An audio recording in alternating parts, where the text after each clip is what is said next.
அப்போஸ்தலர் நடபடிகள் 21வது அதிகாரம். நாங்கள் அவர்களை விட்டு பிரிந்து துறை பெயர்ந்த பின்பு நீரேயோடே கோஸ் தீவையும் மறுநாளில் ரோது தீவையும் சேர்ந்து அவ்விடம் விட்டு பத்தாரா பட்டணத்துக்கு வந்து அங்கே பெனிக்கே தேசத்துக்கு போகிற ஒரு கப்பலை கண்டு அதிலே ஏறி போனோம். சீப்புரு தீவை கண்டு அதை இடதுபுறமாக விட்டு சீரிய நாட்டிற்கு ஓடி தீரு பட்டணத்துறையில் இறங்கினோம். அங்கே கப்பலின் சரக்குகளை இறக்க வேண்டியதாயிருந்தது. அவ்விடத்தில் உள்ள சீசரை கண்டுபிடித்து அங்கே 7 நாள் தங்கினோம்.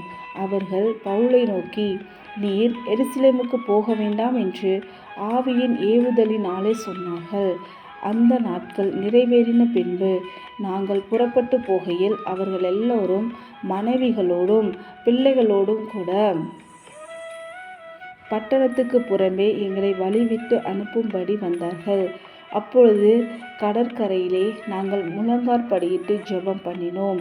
ஒருவரிடத்தில் ஒருவர் உத்தரவு பெற்று கொண்ட பின்பு நாங்கள் கப்பல் ஏறினோம். அவர்கள் தங்கள் வீடுகளுக்கு திரும்பி போனார்கள். நாங்கள் கப்பல் யாத்திரையை முடித்து தீரு பட்டணத்தை விட்டு பித்தலோமாய் பட்டணத்துக்கு வந்து சகோதரரை வினவி அவர்களிடத்தில் 1 நாள் தங்கினோம்.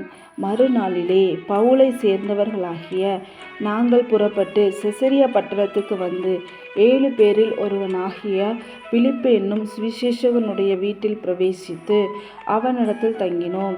தீர்க்க தரிசனம் சொல்லுகிற கன்னியாஸ்திரிகளாகிய 4 குமாரத்திகள் அவனுக்கு இருந்தார்கள். நாங்கள் அநேக நாள் அங்கே தங்கியிருக்கையில் அகபு என்னும் பெயர் கொண்ட ஒரு தீர்க்கதரிசி யூதேயாவிலிருந்து வந்தான். அவன் எங்களிடத்தில் வந்து பவுலினுடைய கச்சையை எடுத்து தன் கைகளையும் கால்களையும் கட்டிக்கொண்டு, இந்த கச்சையுடையவனை எருசலேமிலுள்ள யூதர் இவ்விதமாய் கட்டி புறஜாதியார் கைகளில் ஒப்புக்கொடுப்பார்கள் என்று பரிசுத்த ஆவியானவர் சொல்லுகிறார் என்றான். இவைகளை நாங்கள் கேட்டபொழுது எருசலேமுக்கு போக வேண்டாம் என்று நாங்கள் அவ்விடத்தாரும்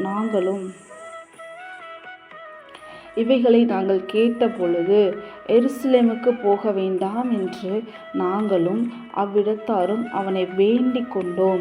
அதற்கு பவுல், நீங்கள் அழுது என் இருதயத்தை ஏன் உடைந்து போக பண்ணுகிறீர்கள்? எருசலேமில் நான் கர்த்தராகிய இயேசுவின் நாமத்திற்காக கட்டப்படுவதற்கு மாத்திரமல்ல, மரிப்பதற்கும் ஆயத்தமாயிருக்கிறேன் என்றான். அவன் சம்மதியாதபடியினாலே கர்த்தருடைய சித்தம் ஆக கடவது என்று அமர்ந்திருந்தோம். அந்த நாட்களுக்கு பின்பு நாங்கள் பிரயாண சாமான்களை ஆயத்தம் பண்ணிக்கொண்டு எருசலேமுக்கு போனோம்.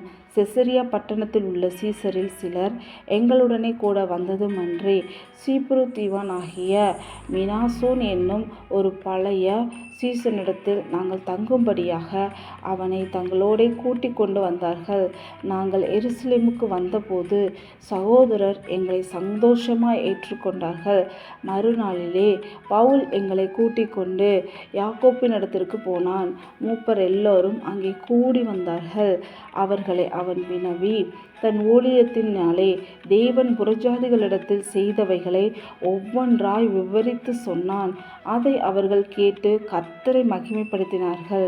பின்பு அவர்கள் அவனை நோக்கி, சகோதரனே, யூதருக்குள் அநேகமாயிரம் பேர் விசுவாசிகளாய் இருக்கிறதை பார்க்கிறீரே. அவர்கள் எல்லோரும் நியாயப்பிரமாணத்துக்காக வைராக்கியம் உள்ளவர்களாய் இருக்கிறார்கள். புறஜாதிகளிடத்தில் இருக்கிற யூதர் எல்லாரும் தங்கள் பிள்ளைகளுக்கு விருத்த சேதனம் பண்ணவும் முறைமைகளின்படி நடக்கவும் வேண்டுவதில்லை என்று நீர் சொல்லி இவ்விதமாய் அவர்கள் மோசேயை விட்டு பிரிந்து போகும்படி போதிக்கிறீர்களென்று இவர்கள் உம்மை குறித்து கேள்விப்பட்டிருக்கிறார்கள். இப்பொழுது செய்ய வேண்டியது என்ன? நீர் வந்திருக்கிறீர் என்று இவர்கள் கேள்விப்பட்டு நிச்சயமாய் கூட்டம் கூடுவார்கள். ஆகையால் நாங்கள் உமக்கு சொல்லுகிறபடி நீர் செய்ய வேண்டும். அது என்னவென்றால், பிரார்த்தனை பண்ணி கொண்டவர்களாகிய 4 பேர் எங்களிடத்தில் இருக்கிறார்கள். அவர்களை நீர் சேர்த்து கொண்டு அவர்களுடனே கூட சுத்திகரிப்பு செய்து கொண்டு அவர்கள் தலை சவரன் பண்ணி கொள்வதற்கு செல்லுமானதை செலவு செய்யும். அப்படி செய்தால் உம்மை குறித்து கேள்விப்பட்ட காரியங்கள் அபத்தம் என்றும் நீரும் நியாய பிரமாணத்தை கைக்கொண்டு நடக்கிறவர் என்றும் எல்லோரும் அறிந்து கொள்ளுவார்கள். விசுவாசிகளான புறஜாதியார் இப்படிப்பட்டவைகளை கைக்கொள்ளாமல் விக்கிரகங்களுக்கு படைக்கிறதற்கும் இரத்தத்திற்கும் நெருங்குண்டு செத்தத்திற்கும் வேசித்தனத்திற்கும் விலகி இருக்க வேண்டும் என்று நாங்கள் தீர்மானம் பண்ணி அவர்களுக்கு எழுதி அனுப்பினோமே என்றார்கள். அப்பொழுது பவுல் அந்த மனுஷரை சேர்த்து கொண்டு மறுநாளிலே அவர்களுடனே கூட தானும் சுத்திகரிப்பு செய்து கொண்டு தேவாலயத்தில் பிரவேசித்து அவர்களில் ஒவ்வொருவனுக்காகவும் வேண்டிய பழு செலுத்தி தீரும் அளவும் சுத்திகரிப்பு நாட்களை நிறைவேற்றுவேன் என்று அறிவித்தான். அந்த 7 நாட்களும் நிறைவேறி வருகையில் ஆசிய நாட்டிலிருந்து வந்த யூதர்கள் அவனை தேவாலயத்திலே கண்டு ஜனங்கள் எல்லோரையும் எடுத்துவிட்டு அவன் மேல் கை போட்டு, இஸ்ரவேலரே, உதவி செய்யுங்கள், நம்முடைய ஜனத்துக்கும் வேத பிரமாணத்திற்கும் இந்த ஸ்தலத்திற்கும் விரோதமாய் எங்கும் எல்லோருக்கும் போதித்து வருகிறவன் இவன்தான். இந்த தேவாலயத்துக்குள்ளே கிரேக்கரையும் கூட்டிக் கொண்டு வந்து இந்த பரிசுத்த ஸ்தலத்தை தீட்டுப்படுத்தினான் என்று சத்தமிட்டார்கள். எபேசியனாகிய துரோபிமு என்பவன் முன்னே நகரத்தில் பவுலுடனே கூட இருக்கிறதை கண்டிருந்தபடியால் பவுல் அவனை தேவாலயத்தில் கூட்டிக் கொண்டு வந்திருப்பான் என்று நினைத்தார்கள். அப்பொழுது நகரம் முழுவதும் கலகமுற்றது. ஜனங்கள் கூட்டமாய் ஓடி வந்து பவுலை பிடித்து அவனை தேவாலயத்துக்கு புறம்பே இழுத்து கொண்டு போனார்கள். உடனே கதவுகள் பூட்டப்பட்டது. அவர்கள் அவனை கொலை செய்ய எத்தனித்திருக்கையில் எருசலேம் முழுவதும் கலகமாயிருக்கிறதென்று போர் சேவகரின் சேனாதிபதிக்கு செய்தி வந்தது. உடனே அவன் போர் சேவகரையும் அவர்களுடைய அதிபதிகளையும் கூட்டிக் கொண்டு அவர்களிடத்திற்கு ஓடினான். சேனாதிபதியையும் போர் சேவகரையும் அவர்கள் கண்டபொழுது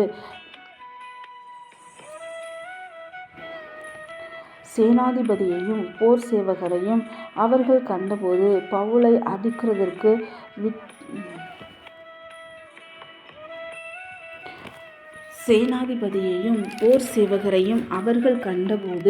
பவுலை அடிக்கிறதை விட்டு நிறுத்தினார்கள். அப்பொழுது சேனாதிபதி கிட்ட வந்து அவனை பிடித்து 2 சங்கிலிகளினாலே கட்டும்படி சொல்லி இவன் யார் என்று என்ன செய்தான் என்றும் விசாரித்தான். அதற்கு ஜனங்கள் பலவிதமாய் சத்தமிட்டார்கள். சந்ததியினாலே நிச்சயத்தை அவன் அறியக்கூடாமல் அவனை கோட்டைக்குள்ளே கொண்டு போகும்படி கட்டளையிட்டான். அவன் படிகள் மேல் ஏறினபோது ஜனக்கூட்டம் திரண்டு பின் சென்று இவனை அகற்றும் என்று உக்கிரகமாய் கூப்பிட்டபடியினாலே போர் சேவகர் அவனை தூக்கி கொண்டு போக வேண்டியதாய் இருந்தது. அவர்கள் பவுலை கோட்டைக்குள்ளே கொண்டு போகிற சமயத்தில் அவன் சேனாதிபதியை நோக்கி, நான் உம்முடனே ஒரு வார்த்தை பேசலாமா என்றான். அதற்கு அவன், உனக்கு கிரேக்கு பாஷை தெரியுமா? நீ இந்த நாட்களுக்கு முன்னே கலகம் உண்டாக்கி 4000 கொலைபாதகரை வனாந்திரத்திற்கு கொண்டு போன எகிப்தியன் அல்லவா என்றான். அதற்கு பவுல், நான் சிசிலியா நாட்டிலுள்ள கீர்த்தி பெற்ற தர்சு பட்டணத்து யூதன். ஜனங்களுடனே பேசும்படி எனக்கு உத்தரவாக வேண்டும் என்று உம்மை வேண்டிக் கொள்ளுகிறேன் என்றான். உத்தரவான போது பவுல் படிகளின் மேல் நின்று ஜனங்களை பார்த்து கையமர்த்தினான். மிகுந்த அமைதல் உண்டாயிற்று. அப்பொழுது அவன் எபிரேய பாஷையிலே பேசத் தொடங்கினான். ஆமென். Praise the Lord.